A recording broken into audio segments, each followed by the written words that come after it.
Welcome to week 9. This is the final week of standard modules. From next week, we move to a series of interviews with industry people who are really trying to give you an idea of what it's like to work in the business of media.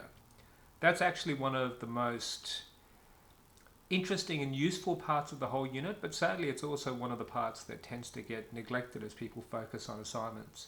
So I really strongly urge people to engage with that content because I think you'll find it really useful and hopefully really helpful too. This week though, we're looking at a new topic for this year, artificial intelligence and how it's affecting the media industries. This was originally going to be another driver. I was going to add it to the list of drivers that we talk about already, but when I started reflecting on it, I realized it's actually just an extension of the drivers we already have. It's clearly an example of digitization, of course, it's part of digital technology, but it's also an example of globalization. This is a global technology being created by global companies and then disseminated globally. So obviously globalization is key there. It's also a great example of mobilization because this tech has increasingly and very quickly become mobile. And ultimately, it's a good example of personalization as well because a lot of the personalization services that we use are now based on artificial intelligence. So it really is, in many ways, proof of the concepts that we've been talking about throughout the semester. It's an important topic.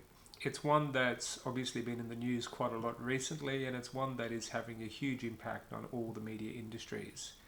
When you've been studying media for a while, you begin to realize that media is essentially a series of revolutions.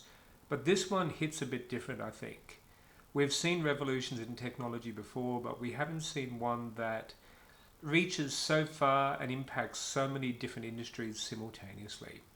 So this is going to be a big change in the way that media operates. So I hope you enjoy the content for this week. This was a really interesting lecture to write and research, and I hope it can spark some interesting conversations. This is something that's going to affect us all, and hopefully the module that you'll be reading through this week will be the starting point for many great conversations. Looking forward to it. Cheers.